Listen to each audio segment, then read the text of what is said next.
Good morning सबाई आमार नतून ब्लगे आपनादेर स्वागत। आज के देखुन सकाल बेला घुम थेके उठे उठे प्रत्येक दिनई आमार एई काजगुली थाके।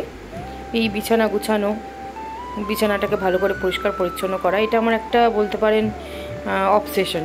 बिछाना परिष्कार परिच्छन्न थाकले आमार मनो भालो थाके और आमार काज करतेও आमी एनार्जी पाई।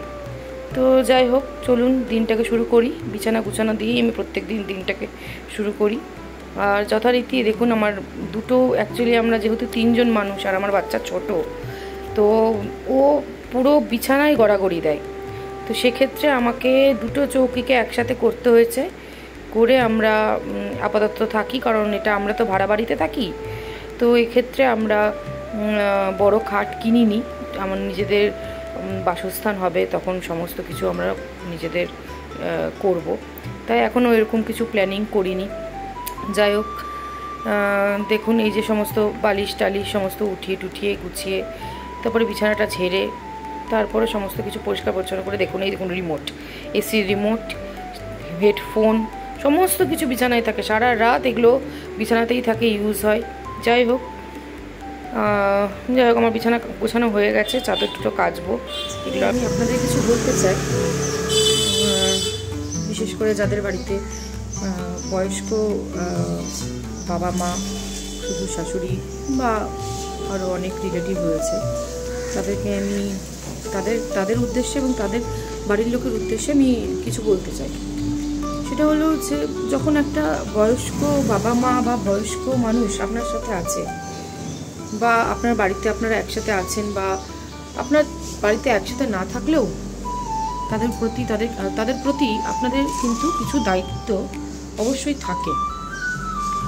তো আমি বলতে চাইছি যে এইটা যে এই ধরুন আমার আজকে শ্বশুরমশাই অসুস্থ, আমার শ্বশুরমশাই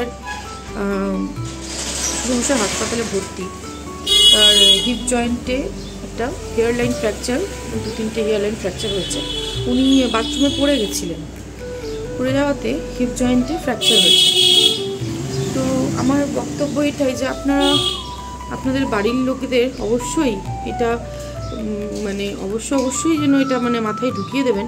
তাদের বয়স হচ্ছে, তাদেরকে খুব সমস্ত কিছু কাজ খুব সাবধানে করা উচিত, যাতে করে এই সমস্ত ঘটনা না ঘটে।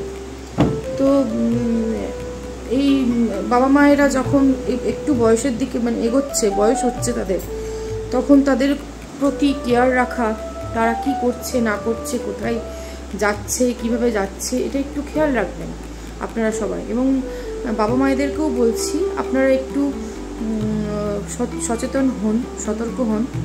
এই আপনার বাথরুমে, আমার যেমন শ্বশুরমশাই বাথরুমে গিয়ে পিছলে পড়ে যায়, তো এইগুলো একটু খেয়াল রাখবেন আপনারা। ধীরে আস্তে সুস্থে হাঁটাহাঁটি করুন, হ্যাঁ, ধীরে ধীরে সমস্ত কাজকর্ম করুন, যাতে করে আপনাদের পরবর্তীকালে কোনো রকম প্রবলেম না হয়, এরকম কোনো অ্যাক্সিডেন্ট না হয়।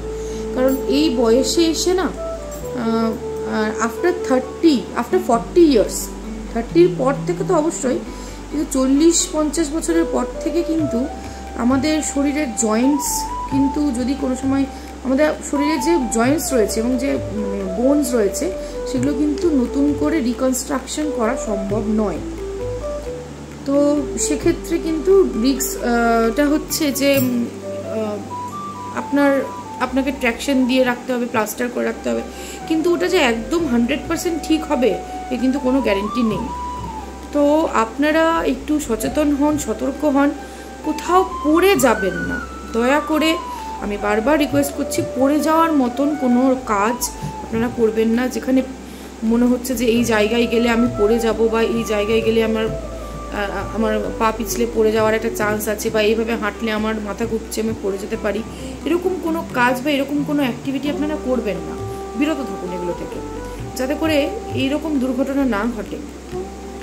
কারণ সবার বাবা মাই তো বাবা মা, সবার বাবা মাই বাবা মা, তারা বাবা মা কাকু কাকিমা যারাই আছেন তারা কিন্তু অবশ্যই একটু নিজেদের খেয়াল রাখুন, যাতে করে পড়ে গিয়ে আপনাদের কোনো রকম ফ্র্যাকচার না হয়। এই ফ্র্যাকচার যদি হয় তাহলে কিন্তু আপনাদের এই বোন তৈরি হতে কিন্তু অনেক সমস্যা হবে। বোন নতুন করে তৈরি হওয়ার ক্ষেত্রে কিন্তু প্রচুর সমস্যা কিন্তু আপনাদের সম্মুখীন হতে হবে।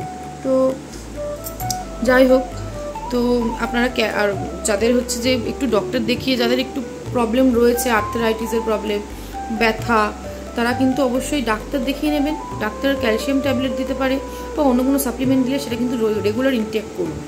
আর আবারও বলছি, আস্তে ধীরে হাঁটাচলা করুন, ভারী জিনিস তুলবেন না, যাতে করে আপনাদের স্পাইনাল কর্ডে কোনো রকম চোট না আসে।